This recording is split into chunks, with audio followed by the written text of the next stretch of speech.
Hello again, everyone, and welcome back here to the program. My name is Jeff, otherwise known as the Economic Prepper. I wanted to talk today about timelines. Now, a lot of people are asking about what's going to happen and when, and this is just my viewpoint, but I wanted to lay out a timeline that I see as probably happening over the next couple of months, leading up to the great budget debate that's going to happen on Capitol Hill at the end of September. Now, I don't want to talk too much about politics or government, but I want to focus on economics, but they are intertwined. You have to know how all this comes together because it's a big quagmire. It's a mess. It's really hard to understand, and they want you to not understand. That's part of the game plan. If you don't understand it, you just throw up your hands, walk away, and say, "Well, whatever. I'll just do what I was doing," and you walk away not fully understanding what's going on. So that's why in these short videos I try to give you some idea of what's happening. So what's happening to date is that the tariffs are working. We've got enough revenue in the tariffs to prove in the next couple of months that we are probably at the point where we can start talking about realistically eliminating the Internal Revenue Service, because the External Revenue Service, the external revenue that we're getting from tariffs, meets or exceeds the income that we get from the IRS. In the numbers, just the math works out. I think it's about $2 trillion that we get from the IRS on average. And so that works out to be about, well, you can do the math, but we're getting billions of dollars on a monthly basis from the tariffs, which should give us enough revenue to take away the IRS service, or at least the income tax requirement for a lot of individuals. Certainly, I think Trump said, he actually said this and it was caught on, there's a video I shared on Twitter. He said that, we could probably get away with removing the income tax requirement for anyone making $200,000 or less, which is going to be over 85% of Americans, which is fantastic, okay? So that will put more money in people's pockets. But what is the ripple effect of that? Let's just say that we get to the Capitol Hill and we get to the budget and they do manage to remove the IRS, which is a major hurdle. Why? Because the IRS is one of the revenue streams for the Federal Reserve. So now let's talk about the Federal Reserve. In the last month, there's been lots of topics, lots of discussion about the Federal Reserve, from when will Chairman Powell step down? When will Jerome go home? And they're asking for it every month. We have Pulte in the House talking about it because he's a realtor, or a real estate developer. He knows constructions. And he's like, how on earth do you spend $3 billion not just on new construction but on renovations for 3 buildings? First off, why does the Federal Reserve need 3 buildings? I don't understand why they even need one. But hey, all they do is have press conferences and meetings that don't really say anything. They say, hey, it's kind of like Groundhog Day. We come out, we're not making any changes, we'll see you next month. That's really what's going on in the Federal Reserve. Powell can't cut rates because the last time he cut rates, which was last winter, right between the election and Inauguration Day, he tried to cut rates, and the 10-year note went the other direction. So it went up, whereas Powell cut rates down. Typically in the past, if he cut a rate, the 10-year note rate would follow.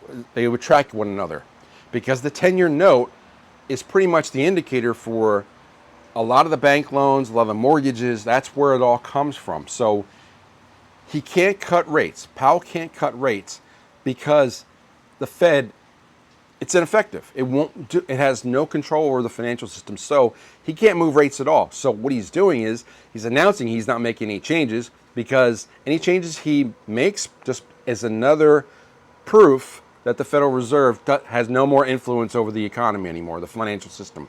The financial system as it stands, with a fiat dollar and all the other currencies that are fiat and by decree, backed by nothing, they're all dying.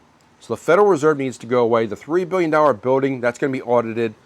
We're going to go back to auditing the Fort Knox as well, because not many people know this, but the Federal Reserve, since the 30s, thanks to FDR, they have the Fort Knox gold is on their assets sheet. Now, why that happened, it's kind of a mystery, kind of like a weird paper shuffling that they did. There were some bonds issued, but I don't think they're convertible. Basically, it's if there's a discrepancy, if they go to look at the Fort Knox and there's a discrepancy with how much gold is there, that's going to ripple back to the Federal Reserve as being another black eye. And I think Jerome Powell's going to run out of eyes to be blackened.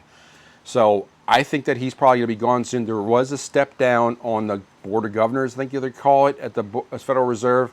So now there's a vacant chair. Judy Shelton's being talked about as a candidate for that spot.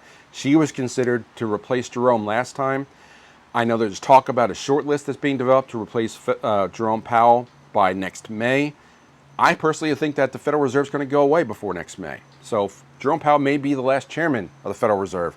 And Judy may join on there, but she's already tweeted out and talked about both gold bonds, basically converting the US dollar, US stablecoin, to be backed by gold and become a 50-year gold bond, where basically that you can take the money back in 50 years, either in form of gold or in form of that dollar, which is basically going to be gold, because that dollar is not going to be worth anything.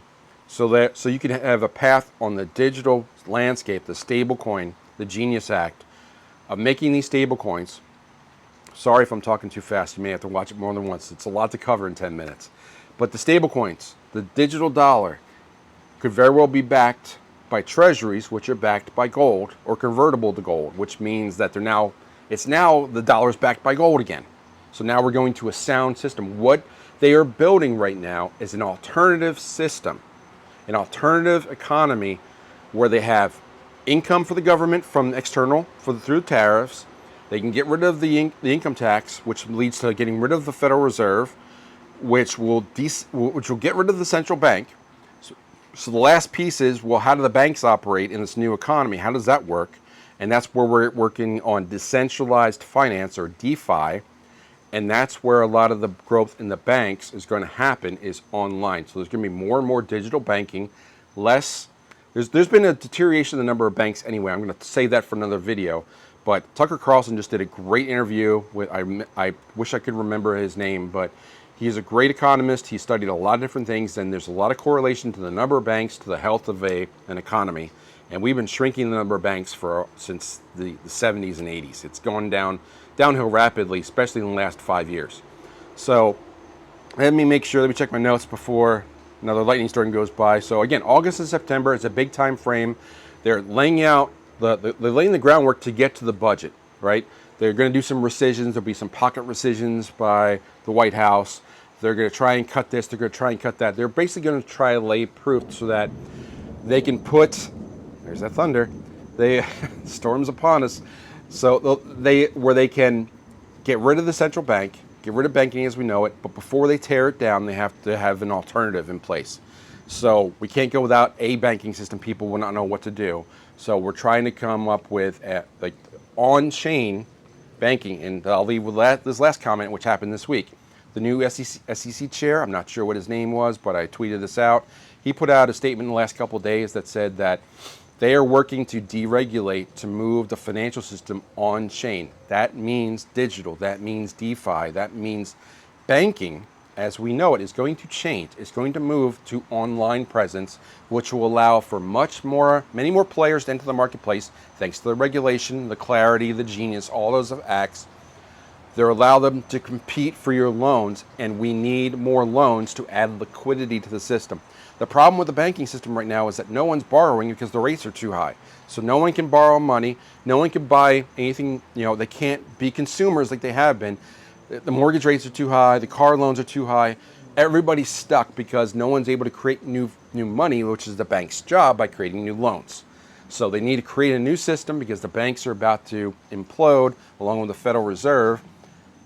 I don't think it's going to happen by the end of September, but we could be on the timeline between now and next July to have no more Federal Reserve, to have an External Revenue Service, and with a new budget, no more income tax for at least 85% of Americans. So let's bookmark this video and come back and see where we are in a few months, at least after the budget, and see how right I was. So on to the next video, where I'm going to talk about decentralized banking and moving that on-chain. So lots said today.